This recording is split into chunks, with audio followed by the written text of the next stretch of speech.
Salut à tous, aujourd'hui on va bosser la base des montagnes, on va travailler sur ce petit truc, ça a l'air de rien mais tu vois on va partir du cube, on va bosser un petit peu les formes différentes de montagnes, essayer de comprendre comment ça fonctionne d'un point de vue logique et à la fin on va faire une petite démo de cette peinture et puis aussi d'une autre petite peinture. Tu vas voir c'est assez cool, c'est hyper simple, on y va.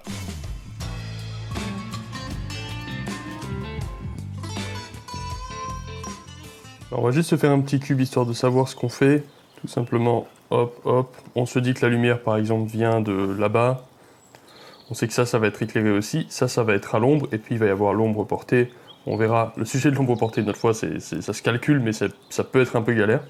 Voilà. Ensuite, tu vas juste mettre une tonalité pour toute la zone d'ombre, et ensuite on a deux tonalités. Si la lumière, elle vient de là de façon plus directe, si le soleil il est là-bas, ça va être plus à la lumière que ça, parce que ça, c'est un plan légèrement incliné. Donc voilà, tu peux le faire comme ça. Pour visualiser l'effet du soleil, on peut s'amuser à faire une grille comme ça, avec des petits points de fuite. Hop, hop, fais juste la même chose, tu vas voir, c'est tout con. Ensuite, on peut faire un dôme. Et le soleil, il est là, un peu comme un cadran. Tu vois, et là, ça change. Et par-dessus, ici, tu peux prendre chacune de ces lignes. Et tu peux faire des reliefs comme ça. Et suivre, en fait, les lignes de fuite. Et tu fais un petit peu de la cartographie, en quelque sorte. Là-bas, il y a la ligne d'horizon, donc ça dépasse. Tu vois?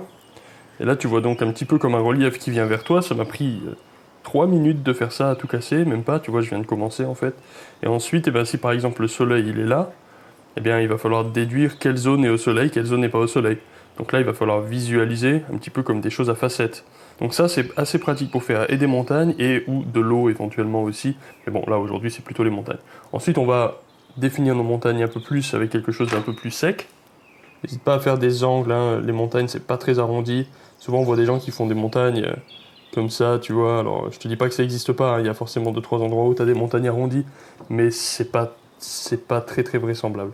Il vaut mieux avoir quelque chose d'un petit peu plus raide dans les coups de poignet, tu vois. Et essaye de, pareil, de pas trop faire des pyramides. Souvent aussi, les montagnes, c'est des pyramides. On voit toujours cette fameuse montagne là qui a cette forme. Le truc, c'est que quand tu commences à faire que ça et que ta suite de montagnes, ça se représente comme ça, ben, c'est pas vraisemblant, forcément. Donc là-bas, évidemment, plus on se rapproche de la ligne d'horizon qui est ici, plus ça va être bien plat comme ça. Et plus on va se rapprocher vers nous, plus on va avoir des perspectives qui vont être éventuellement même distordues, tu vois. On peut même faire une petite ville ici, tiens. Un petit château, ou je sais pas moi. On peut s'amuser à faire, j'en sais rien, une rivière qui viendrait ici, comme ça, à côté du château.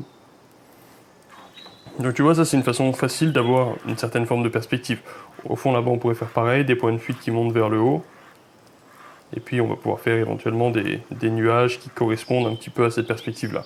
Pour revenir un tout petit peu plus à la base, on est parti de ce carré là-haut qui était un carré simple. On peut tout à fait s'amuser à faire un genre de trapèze comme ça. Et puis c'est pas très grave si sa forme est pas très symétrique et tout, puisque justement, là après tu vas pouvoir choisir quelle facette et qu'est-ce qui va regarder quoi en fonction de ce volume en fait. Donc si tu veux, on peut aussi faire par exemple une chaîne de montagnes. Par exemple la lumière vient vers là-bas et que la façade qui est dans cette direction est éclairée, bah, du coup tu peux en déduire que ça c'est à l'ombre, ça c'est à l'ombre, ça c'est à l'ombre, là par exemple ça c'est à la lumière. Et si par exemple là je continuais ça comme ça et que là ça redescendait, et bien dans ce cas-là de nouveau ça va être à l'ombre. Dans la mesure où on n'aurait pas du tout de perspective et que nos montagnes seraient simplement sur une ligne plate comme ça, tu peux juste faire des vagues comme ça, tu fais juste des formes à droite à gauche, et ensuite tu peux décider de quelle montagne va être devant, quelle montagne va être derrière. Ça te permet de faire une genre de cartographie, tu vois ce que je veux dire? Tu peux partir du milieu du point, et puis redescendre comme ça c'est plutôt une bonne idée. Tu fais un truc qui ressemble un peu, pour le coup, à une pyramide, même si je disais qu'il fallait éviter de le faire. Et ensuite, tu peux venir au milieu et tu fais un truc comme ça, et un truc comme ça. Et tu vois, ça fait une cartographie dans la 3D. Si la lumière vient de là-bas, ben, tout ça c'est à l'ombre. Là, tu as de la lumière aussi, et là, tu as de l'ombre. Tu vois le délire. Donc pour revenir à ce petit schéma-là, un des trucs les plus importants, c'est que la montagne qui est devant, c'est vraiment elle qui va être la plus visible, quoi. Bon, là, j'exagère beaucoup, hein. Mais dans le fond, pourquoi pas. Alors que les montagnes qui sont derrière, là-bas, elles, tu vois, tu vas pouvoir les faire, même si la logique est la même, elle va être aussi tapée par le soleil, tu vas pouvoir les faire beaucoup plus subtiles. Si tu veux, sur une grille des valeurs comme ça,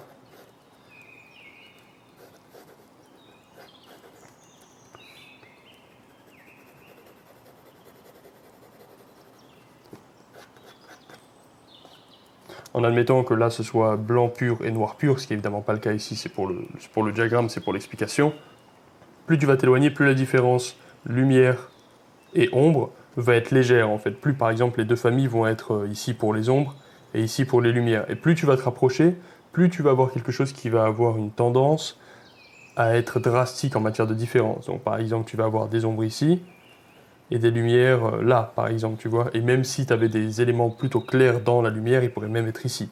Donc en fait plus tu vas te rapprocher dans la perspective, plus tu vas avoir une variété dans les valeurs, et plus tu vas t'éloigner, plus tu vas avoir une compression dans les valeurs. S'il fait nuit, c'est différent que s'il fait jour. Bien sûr, s'il fait nuit, plus tu vas être loin, plus ça va être dans ce coin-là très foncé, et plus tu vas être proche, plus ça va être clair. Alors que s'il fait jour, c'est-à-dire quasiment tout le temps quand on fait des peintures, tu vas avoir le loin qui va être plutôt dans ce coin-là, plutôt clair, et le proche qui va être effoncé et très clair. Tu vas avoir comme un pas entre les deux en fait, tu vois. On va faire une petite démo en peinture, histoire de voir un petit peu plus clair au niveau de la mise en pratique en peinture. Donc en gros, on va se faire une mini-scène avec une ligne d'horizon. Tiens, là, comme ça, hop. On va faire une fat montagne et on va faire d'autres petites montagnes comme ça. Tu peux t'amuser à faire une ligne et puis à faire des courbes et puis à faire ce genre de truc. Et ensuite, tu peux choisir quelle colline tu veux, quelle montagne tu veux. Tu fais une abstraction qui va représenter le flot des montagnes et ensuite, toi, tu l'interprètes comme tu désires. Donc là, je voudrais juste faire, voilà, comme ça. Comme si ça venait vers nous un petit peu. Et on peut même faire ça qui dépasse un peu. Hop. Très très simple, extrêmement simple. Ce dont il faut se rappeler, c'est que le plus tu vas être proche de nous, le plus ça va être foncé. Donc en gros, tu commences par le ciel avec quelque chose de très clair. Donc là, c'est un mélange de blanc, de bleu, de marron. Mais tu vois, c'est ultra clair. Ensuite, dans ce même mélange, juste pas beaucoup, tu vois, juste suffisamment pour que ça note une différence. Et là, j'ai juste pris la même chose, j'ai juste mis un tout petit peu de bleu. Et si je vois que c'est trop bleu, je pars un tout petit peu sur encore un peu de marron. Mais peu importe, tu peux même faire ça en noir et blanc si tu veux, parce qu'en fait, c'est les valeurs qui comptent. Les couleurs, on s'en fout complètement. Voilà, c'est pas joli ça. Ensuite, on va faire une autre montagne en fait. Tout simplement, avec pareil. Voilà. Ensuite, de nouveau, on va faire un peu plus de foncé. Et voilà mon pote, tout simplement. Tu vois, c'est vraiment rien de sorcier. Ensuite, on peut s'amuser à faire ce qu'on veut devant, ça n'a aucune importance. Ça peut être par exemple une colline euh, verte ou peu importe. Et là, tu as vraiment la sensation que cette montagne qui est là-bas, elle est plus loin, ensuite plus proche, ensuite un peu plus proche, ensuite beaucoup plus proche. Et ensuite, si tu devais faire quelque chose devant à nouveau, alors là, pour rendre l'impression que ce soit encore plus proche, déjà tu vas de nouveau faire un pas en avant dans ton système de valeurs, donc tu vas faire le truc encore plus foncé. Hop, admettons, on fait une roche comme ça, tiens, on la fait même dépasser un peu. Voilà, tu vois. Ensuite, puisque ce relief-là, il est devant, ça veut dire aussi qu'en plus de sa nature plus foncée, tu vas surtout avoir plus de variations. Donc tu vas vouloir prendre quelque chose de plus clair, et créer des variations comme ça. Voilà. Et ça va te donner l'impression que ça, c'est devant. Même si, par exemple, tu devais faire un truc qui était vraiment beaucoup plus clair, avec carrément des facettes qui soient proches du blanc. Pourquoi pas? Ça peut être une roche comme ça qui est plutôt blanche, plutôt calcaire, et qui est devant, et le soleil tape dessus. Il n'y a rien qui t'interdit que ça soit plus clair que le fond. Simplement, c'est la variété du clair et du foncé qui va en général te donner l'impression que c'est plus proche. Et encore une autre impression que c'est plus proche, tu peux rajouter des contrastes plus saturés. Comme par exemple ça, tu vois, un rouge comme ça, orange. Ça pourrait être n'importe quelle couleur, hein, ça pourrait être du vert. Voilà. Et pareil, au niveau de l'herbe en bas, tu vois, tu peux faire comme ça. plus rouge et plus orange devant, plus rouge et plus jaune devant, et plus tu vas t'éloigner, plus tu peux faire quelque chose qui est blanc, bleu. Et ça peut se voir aussi sur l'herbe. Voilà, et là tu vois, tu as créé une perspective atmosphérique, même si bon, mon truc devant là c'est assez moche, hein, faut être honnête, mais c'est pas très grave, ce qui compte c'était l'exemple plutôt. Donc on va commencer par faire le ciel assez clair. C'est vraiment vite fait, hein, il n'y a pas tellement de pression là en l'occurrence. Donc le ciel c'est ce qu'il y a de plus clair, et ensuite on va faire un bond un petit peu dans la valeur, mais pas trop, tu vois, tranquillement. On va juste faire une valeur un petit peu plus foncée, et pour le moment on va mettre pas ou très peu de variations, puisque ces montagnes-là, elles sont vraiment lointaines. Donc si tu veux, il n'y a vraiment pas de détails apparents. Tu peux même t'amuser, tu vois, par exemple, à faire un moment flou pour augmenter la perspective atmosphérique. Tu vois, cette zone-là qui est un petit peu sèche, là, comme ça. Là, tu peux venir la retravailler un petit peu, et en fait, ça va... Le fait de faire flou comme ça va ajouter un petit peu en poésie. Là, je fais revenir un petit peu la valeur du ciel sur la montagne. Ça, on voit qu'il se passe des choses, et en même temps, c'est pas trop évident. Tu peux même venir rebosser avec un petit peu plus de clair sur la base ici de la montagne que tu as fait. Moi, j'aime bien faire ça. Ça donne l'idée d'une brume un petit peu. Donc, tu vois, je commence à faire la montagne en entier enfoncée, enfin enfoncée, plus ou moins foncée, et ensuite je reviens appliquer la peinture un petit peu plus claire juste à la base. C'est une technique qui fonctionne assez bien. Ensuite, on va faire la même chose, mais dans ce cas-là, de nouveau, on va venir un tout petit peu plus foncé devant. Donc tu vois, je peux venir avec quelque chose de plus foncé maintenant. Un truc aussi à éviter, je fais une toute petite parenthèse, tu vois ici, là, il y a un pic. Évite de faire deux pics comme ça successifs, en fait. Donc une règle, entre guillemets, c'est pas vraiment une règle, on va dire un outil de composition qui a existé depuis quasiment toujours, c'est que si par exemple tu fais une montagne comme ça, et qu'ensuite tu as envie de faire un arbre et une maison, bah, ton arbre tu vas pas le faire là, et puis ta maison tu vas pas la faire ici. Tu sens bien que tout ça, ça va faire une ligne qui est trop condensée, en fait, ça va pas être très beau au niveau composition. Alors, tu vas peut-être plutôt faire ton arbre ici, et ta maison là, par exemple, tu vois. De suite, ça a l'air un petit peu plus, un peu plus naturel, un peu plus sympa. Donc là, c'est pareil, tu vois, si j'ai envie de faire un autre pic, je vais plutôt venir le faire ici, lorsque là, il y a un creux dans la montagne, plutôt que de le faire juste là, en dessous de l'autre pic. Je ne dis pas qu'il faut jamais le faire, dans la nature, il y a le hasard, et le hasard, en fait, il crée ce genre de moment, mais c'est quand même quelque chose qui n'est pas forcément très naturel. Tu vois, là, on peut même faire ce morceau de montagne ici qui revient devant. Pourquoi pas, ça peut être pas mal ça. Hop. Et on va pouvoir commencer à faire un petit peu des variations.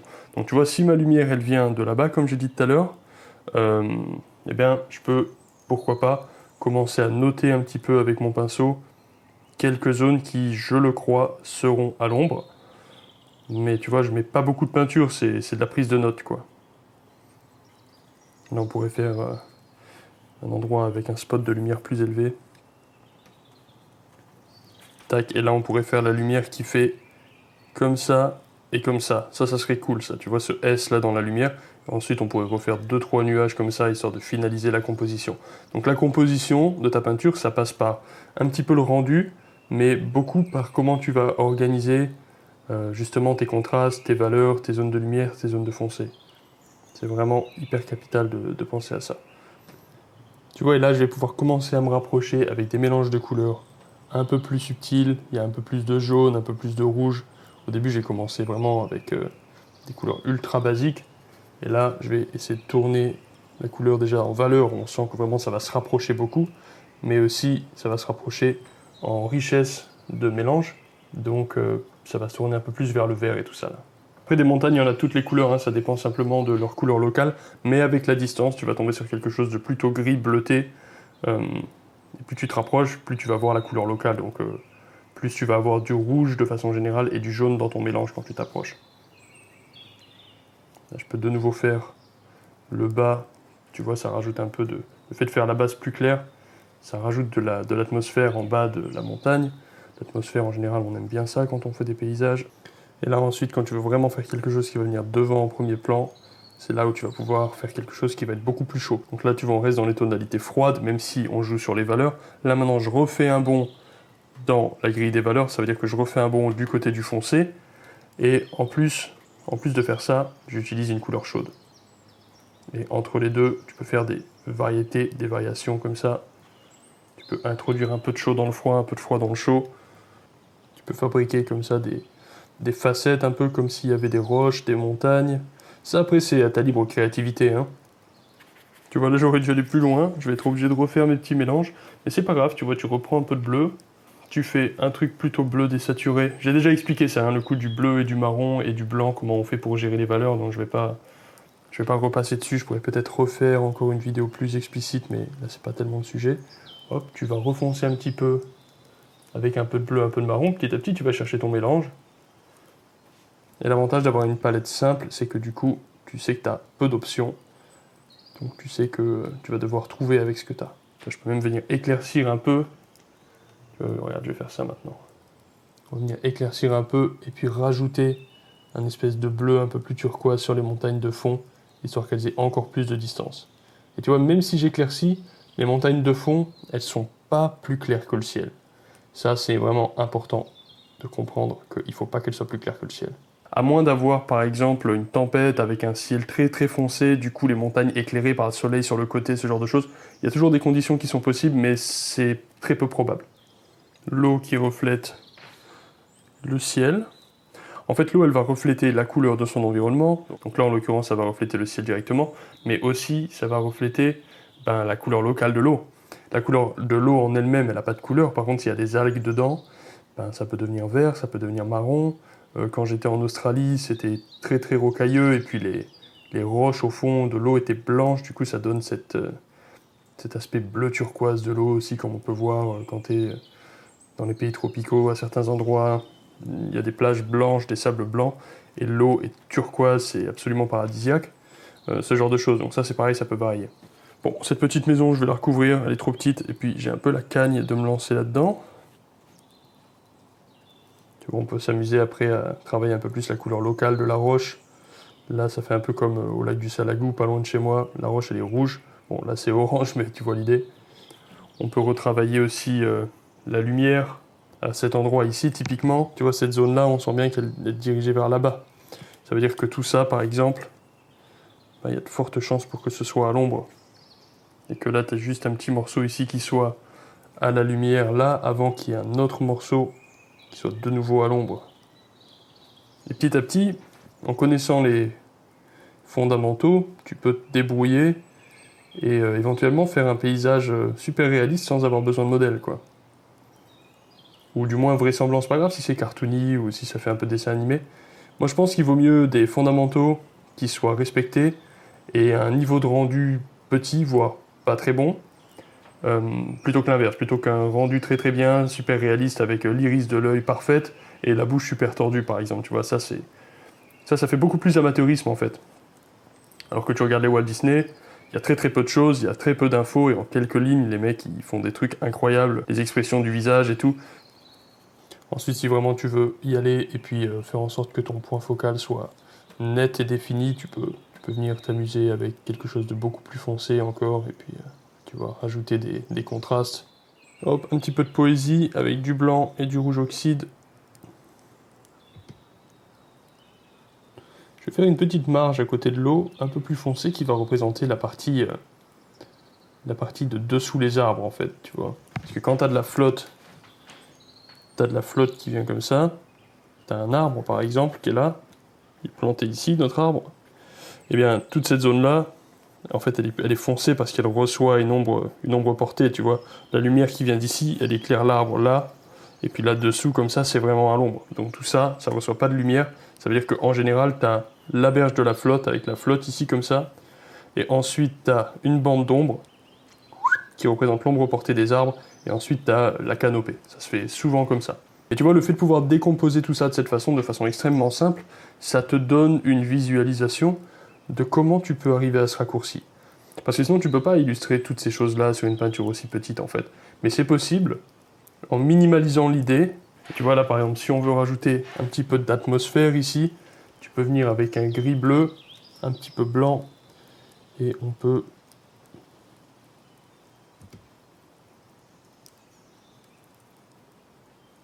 tu vois, ça fait un petit peu comme s'il y avait de la brume.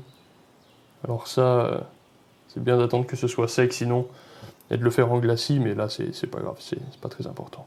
Bon voilà, c'est fini, j'espère que c'était cool. Dites-moi si ça vous plaît ce type de format où je monte comme ça sur le papier. Les quelques dernières vidéos, j'ai essayé la tablette aussi. J'essaie de trouver les meilleures méthodes pour être le plus pédagogique possible. Et aussi d'un point de vue visuel, tablette, papier, c'est un petit peu différent. Donc voilà, dites-moi ce que vous préférez, comme ça moi ça me redirige un petit peu mieux pour pouvoir être le plus compréhensible possible. Donc voilà, à la prochaine, ciao.